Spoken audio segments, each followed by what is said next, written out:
Welcome to the Her Story Circle podcast, the podcast that brings you the extraordinary tales of everyday women who are changing the world. I'm your host, Gertrude Mache, and I'd like to acknowledge traditional custodians of the land on which we meet today. I also like to pay my respects to elders, past, present, and emerging. Every week, we dive into the lives, challenges, and triumphs of women from all four corners of the globe. We're here to inspire, enlighten, and connect, sharing stories that uplift and empower. So grab a cup of coffee, settle in, and join us as we explore the incredible journeys of women shaping our future. This is Her Story, where every woman's voice matters. Hello, everybody, and welcome back to the Her Story Circle. This is Gertrude Mache here in beautiful Melbourne, Australia. And today I am graced with the presence of yet another fascinating woman. Welcome, welcome, welcome to our tribe. Please tell everybody your full name, where you're based, and share your story with us today.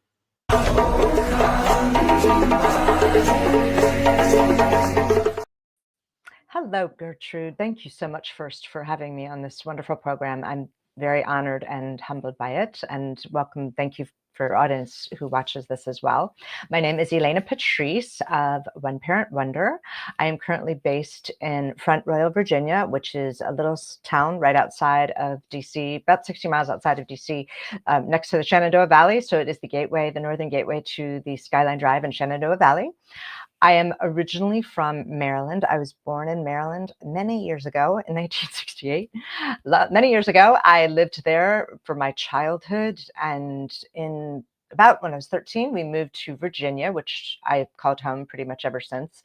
Virginia, stayed there for my childhood till I graduated. And soon after I graduated, I moved to Nashville, Tennessee, where I began my career, which was actually already in process as a freelance makeup artist. I started that actually at a very young age when I was way too young, 14, 15. And I went to Nashville, worked there for several years, had a life entirely in Nashville. And after a series of events, life brought me back to Virginia, where now I am actually living again in Virginia. I went to different towns, but I've been in Shenandoah for about 13 years. I have a daughter who is 19 years old. I am a solo single mom. I have been the entire time she has been with me, and I've been by myself and raised her 100% by myself.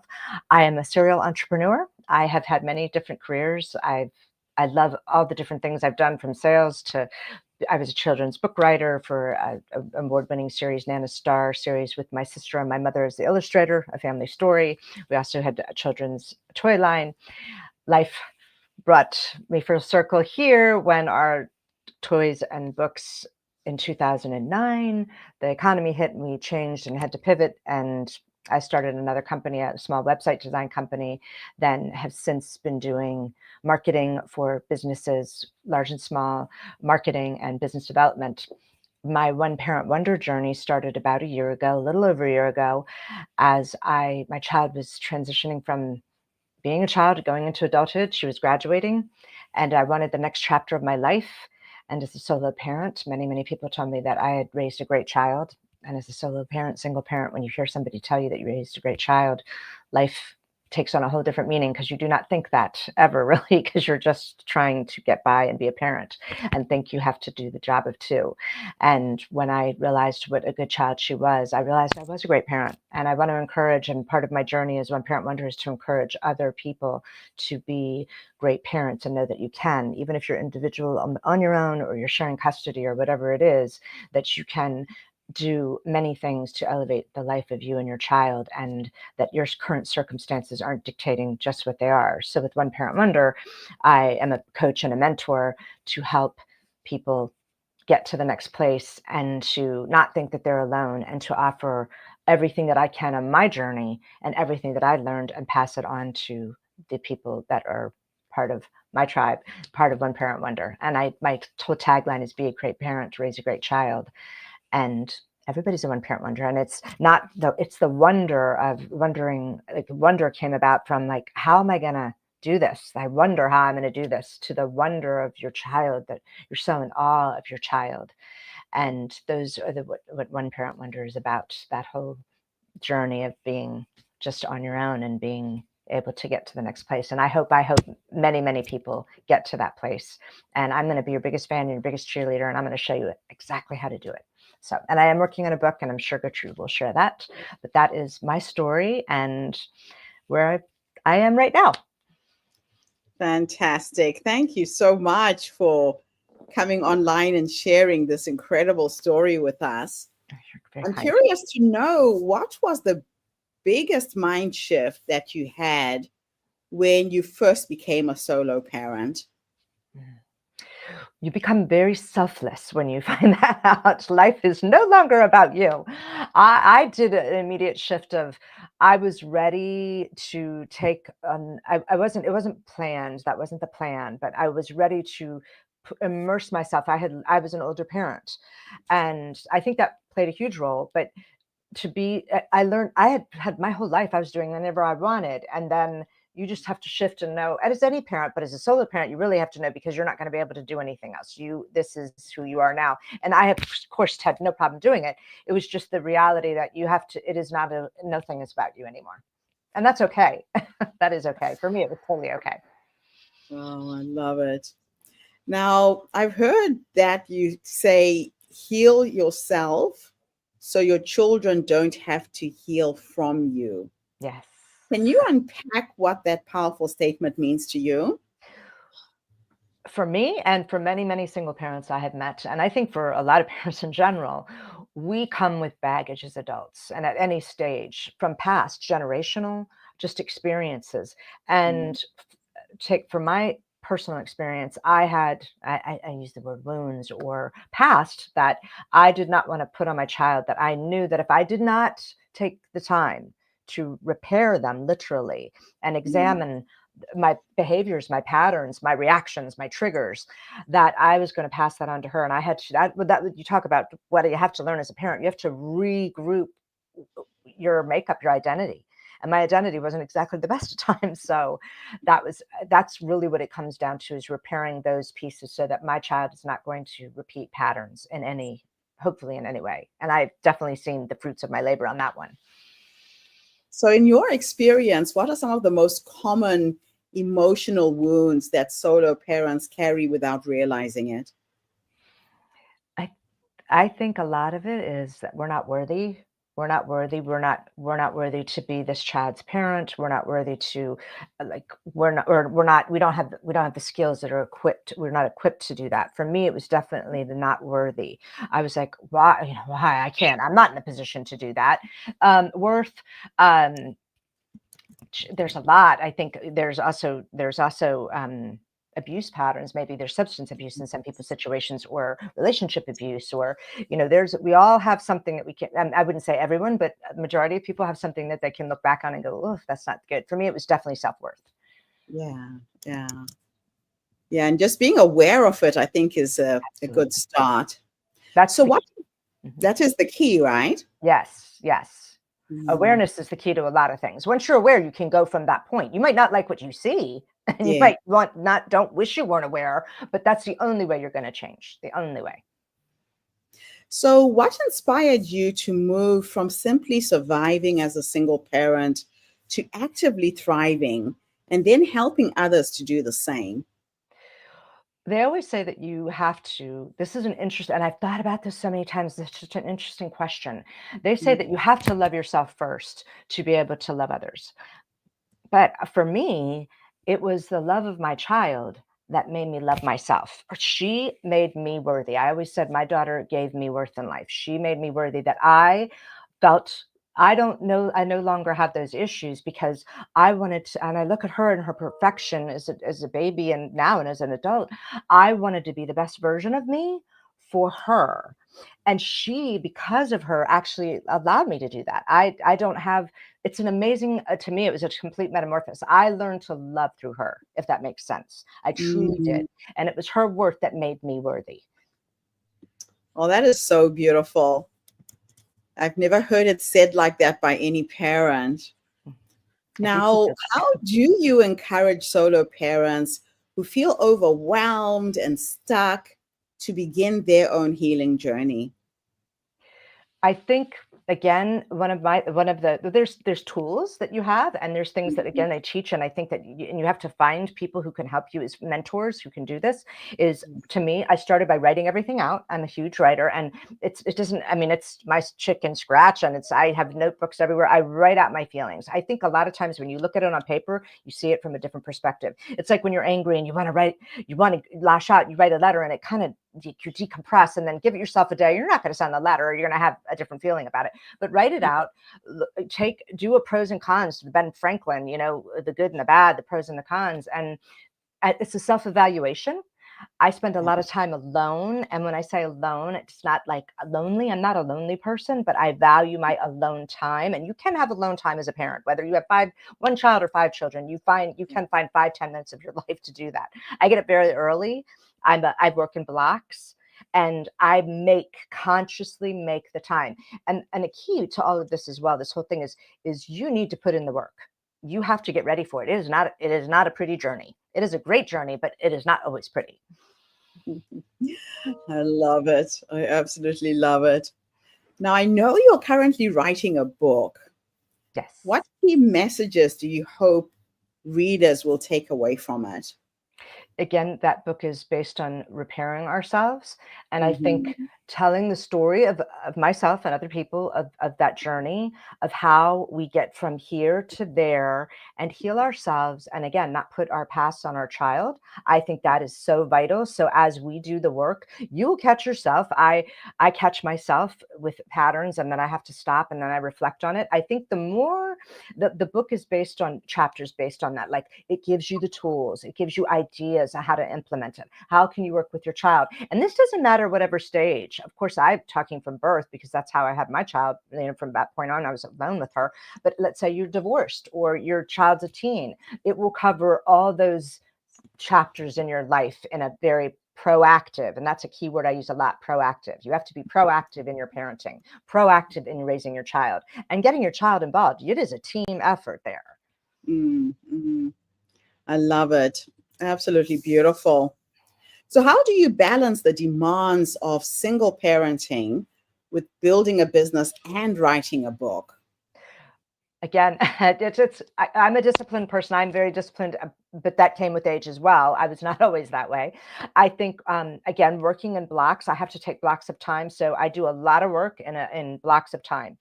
If I try and spread it out, I don't believe that you can, I'm not they say grind, grind, grind, but you have to work smart. So I try to work smart. And when am with my child, I'm very present. I try to be very present and put my work aside. When I'm in work, I want to be totally focused on that. So again, it's a discipline thing. It's being able to do the work and know that there's no magic formula, and it's whatever it's going to do is going to, it takes tenacity, and it takes work and effort. Effort is one of my favorite words. Effort in anything you do. There's nothing you don't do without effort. Oh, I love it. Effort is the only thing. Now, there's a lot of misconceptions. What misconceptions do you think society holds about single parent or solo parents? And how do you navigate those narratives? I think especially in light of social media, which it's such a good bad thing. It's such a good bad thing. But I think odd and weirdly in this day and age, I'm surprised actually. People don't understand. Nobody knows everybody's story. Period. And our judgment, we are quick to judge. Oh, they must have wanted that, or oh, they're so that. It's the prejudgment of not understanding someone's story. And I think people think, and then unfortunately, society thinks if women have are single moms, somehow they deserve it, or they did something that no, or they planned it or something, and it couldn't be so much further from the truth in so many ways.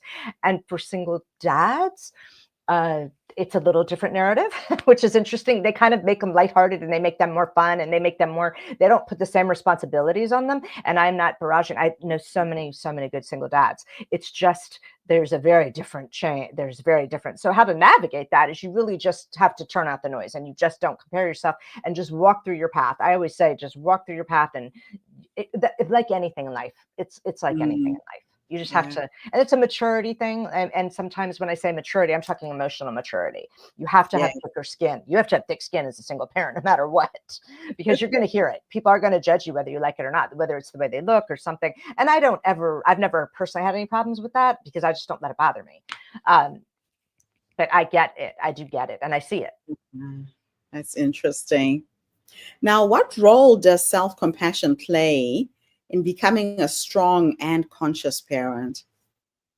Self-compassion. I always say, call it kindness to yourself. That is a big thing. And I am an admitted person who was very unkind to myself. I struggle sometimes to be nice to myself, but to be compassionate and understand that you are doing, I a lot of times you'll see it on my social media, I'll say, you're better than you think. I don't think people realize that they're doing a lot better than they think they are. And we have a tendency to just beat ourselves up. So we have to breathe, we have to take a step back.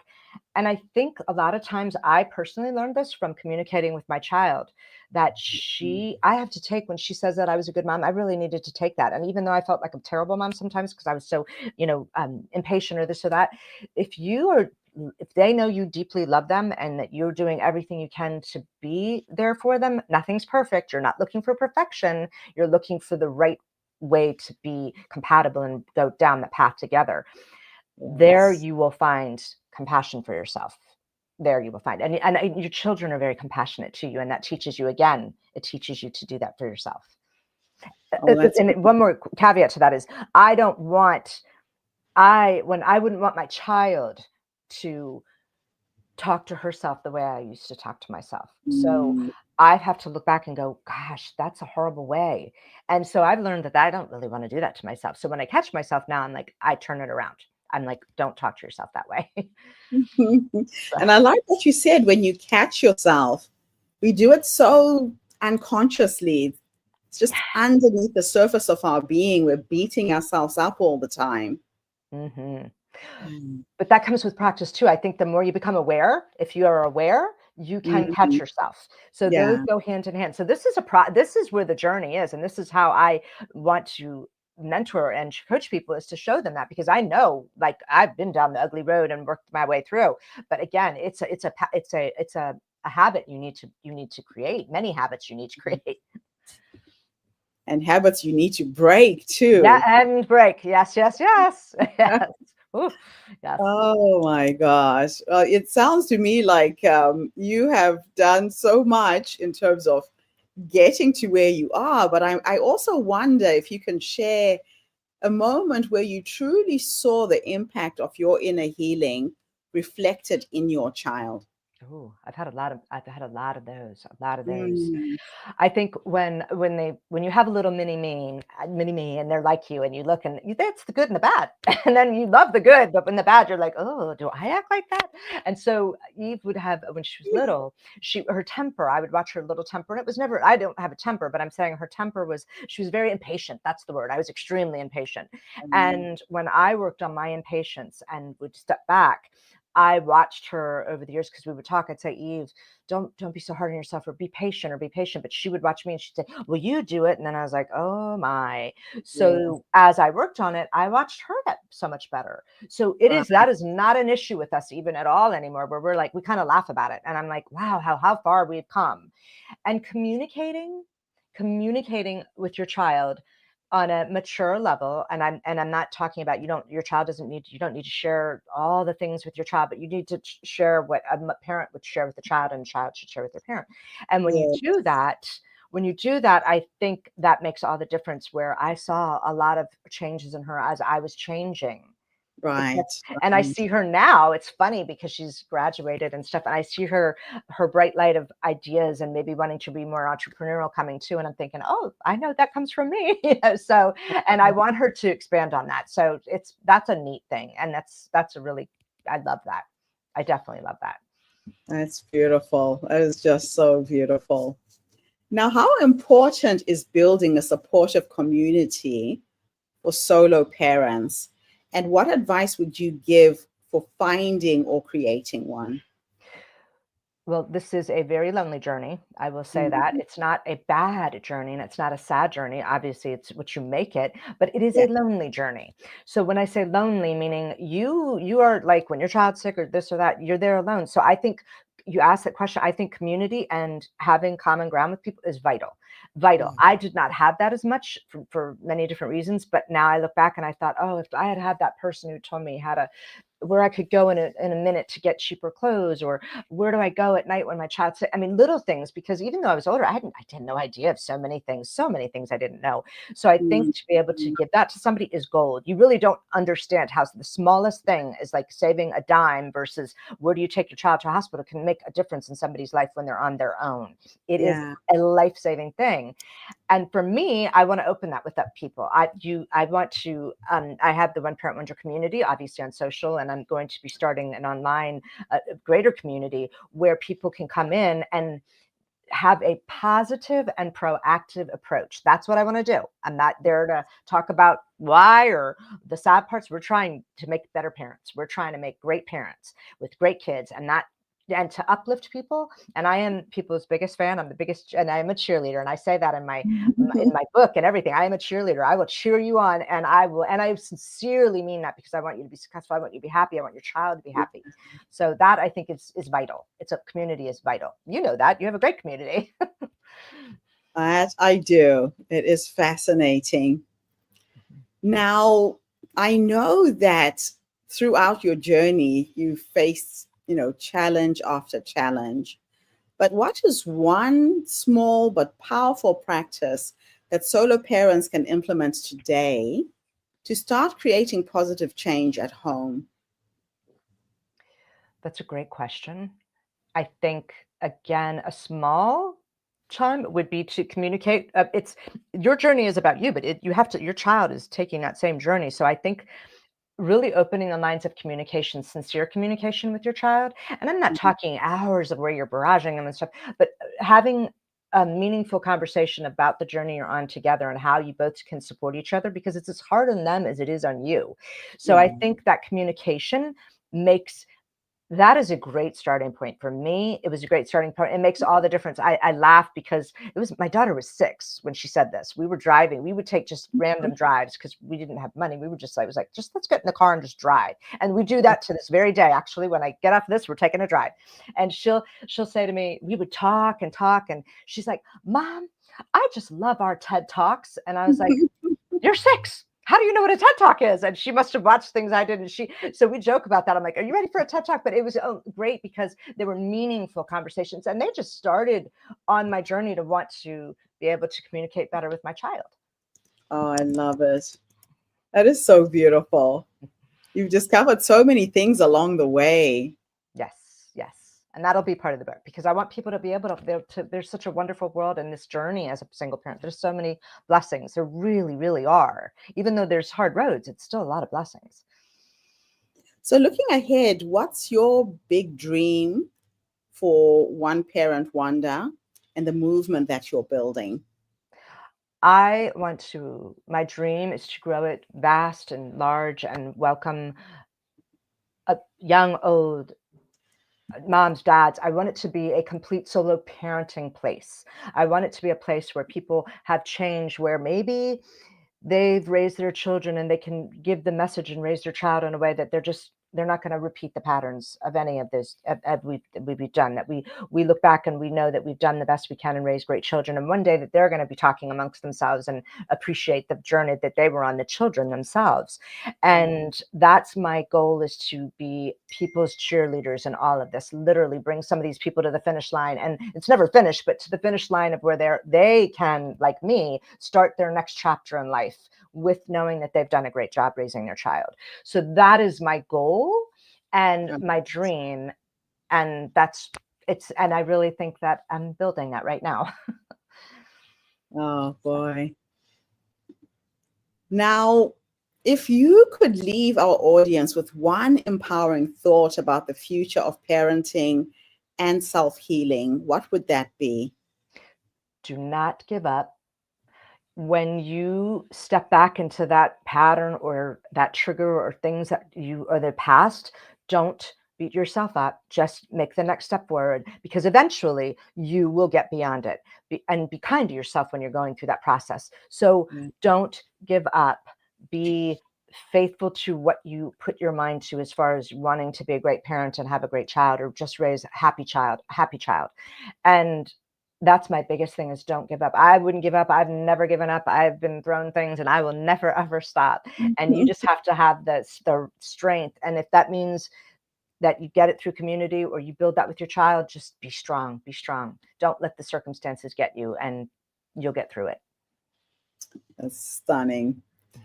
Last two questions are a bit of a time experiment. And the first, I'm going to teleport you into the past, to that woman who was making a decision to have a child on her own. If you could go back and give her 3 nuggets of wisdom based on what life has taught you up until this point, what would those 3 nuggets of wisdom be? Mm. Oh, the first one would definitely be time, to really value time, because even though these times are so uncertain that you're going to be in, or that I was in, I wish I could have stopped it a little, because it moves so fast that you blink and your child's grown. So value time.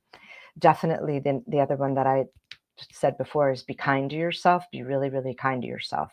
And then the last one is do the work. Do the work, because it's going to pay off. Do the work on yourself. Repair yourself. Do the self-repair, so that you can have a great life with your child, and that they can learn those skills from you and go out into the world and not be wounded or have any of those things, but they could also work to know how to repair themselves if they have to, and to be able to share that. So I think it's definitely a ripple effect, but time, kindness to yourself, and doing the work, the effort that you put into it,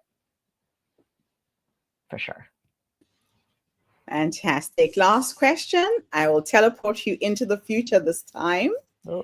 And we are going to go and meet the older you, and she's 90 years old. She is either Okay. sitting in her rocking chair, surrounded by her children, her grandchildren, or she's on a dance floor. With science and technology, I can see you dancing and just doing your thing.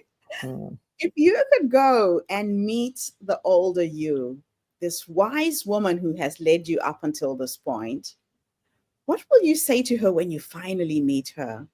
Mm. Such a nice, profound question.